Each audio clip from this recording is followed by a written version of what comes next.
Greetings and salutations, my good people.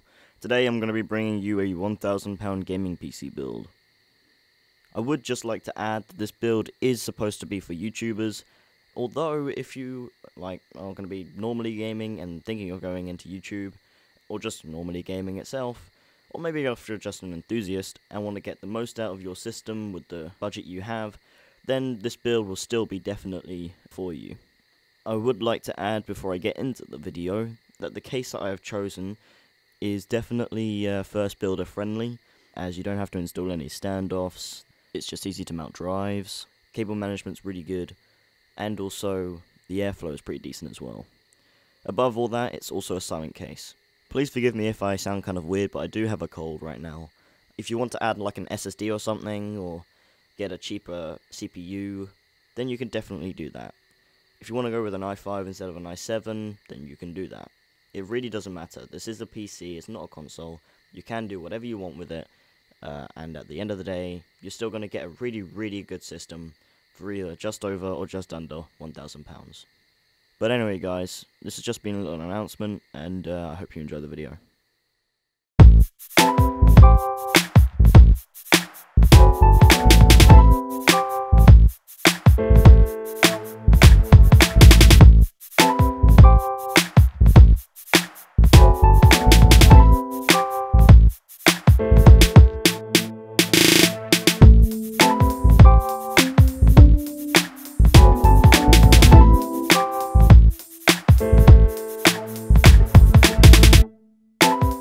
Now, I can pretty much guarantee you are not going to get much more of a squeeze of performance into this build as you possibly can. Now, the total of this build is going to cost, I think it's like 1,036 quid or 1,034 quid. And I can tell you right now that it's going to be worth every single one of your shiny pennies. So, I guess we should just get started. Alright, so, to start off, we have the i7 4790K.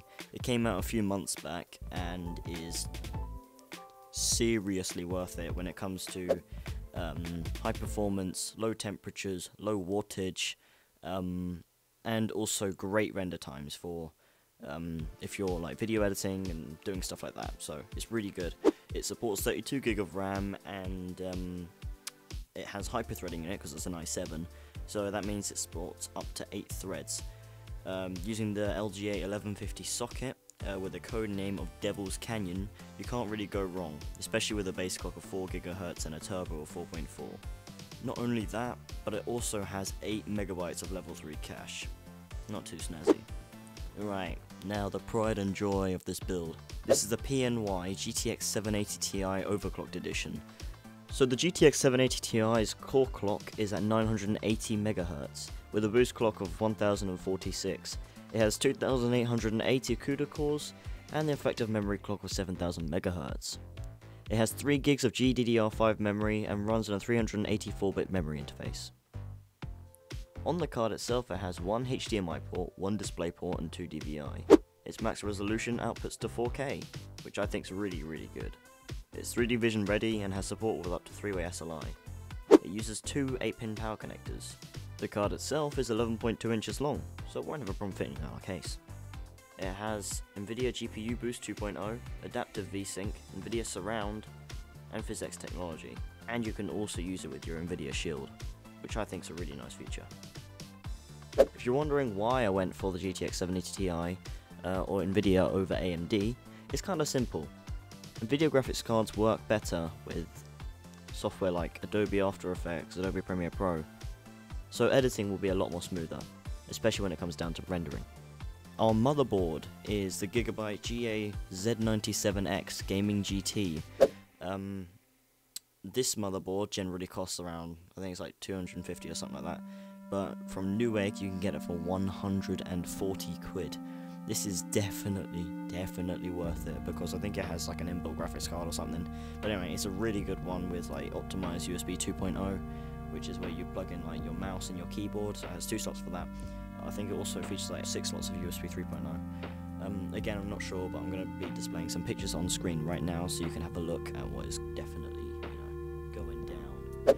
Anyway, so moving on to our RAM. I have chosen out the Mushkin Silverline, 8 gigs of DDR3 RAM. This is 45 quid from Newegg, and I don't know, to me it just looked really appealing. I really like the design of nice simple RAM, and I don't know, I'm just not really a great fan with the ones with the big heat sinks. So, you can change it up to like the HyperX RAM if you want. It's virtually the same price range. It all comes down to personal preference and which color case you want to pick.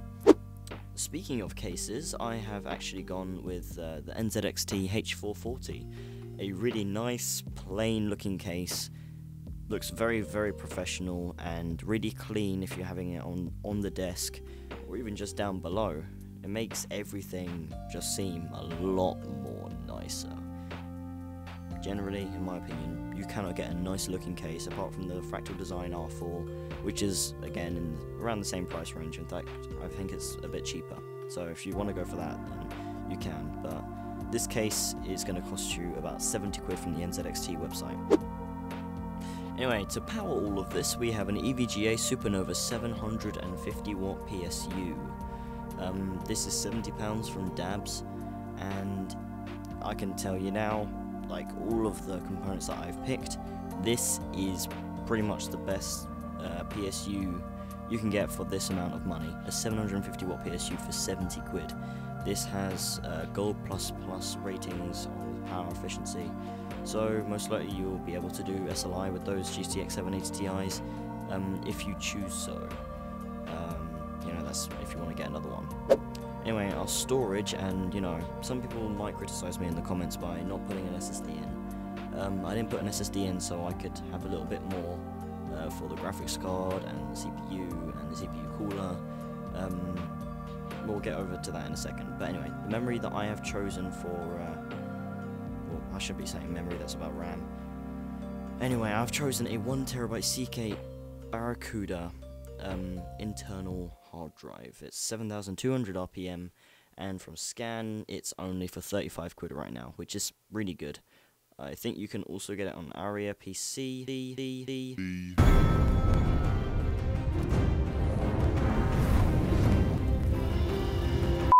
It had to be done. It had to be done. I'm not actually going to include the OS, so yeah, but I would recommend going with Windows 8.1. Again, from Aria, you can get it for £67.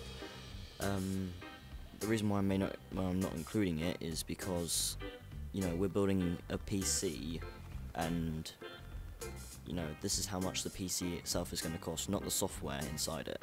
So, that's my reasoning behind there. Anyway, I mentioned a CPU cooler a second ago, and today we are going with a Cooler Master 212 Evo. You can hear anyone say that this CPU cooler is definitely the way to go with air cooling, besides like a nice old Noctua, which you can definitely go for anyway. But alas, that's all she wrote. If you like this video, then don't forget to show your appreciation by giving the video a thumbs up, or even if you dislike, to give it a thumbs down. It's all up to you. If you want to see more like this, then please do, tell me in the comments. And also, if you're stuck, say if one of the components isn't available on one of the websites, then you could always try Amazon, you could always try Scan, you could always try Dabs, or even Aria.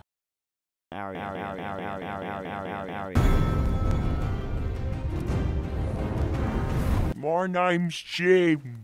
But I guess that wraps up for this episode, and I guess I will see you in the next video. Bye everyone.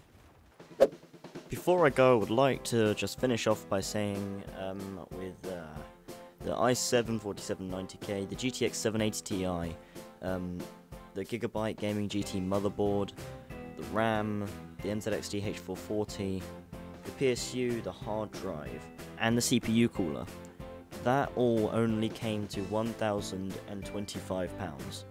That is actually pretty insane if you think about it.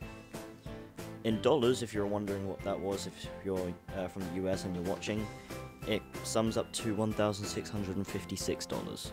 So, that's just for you guys over there.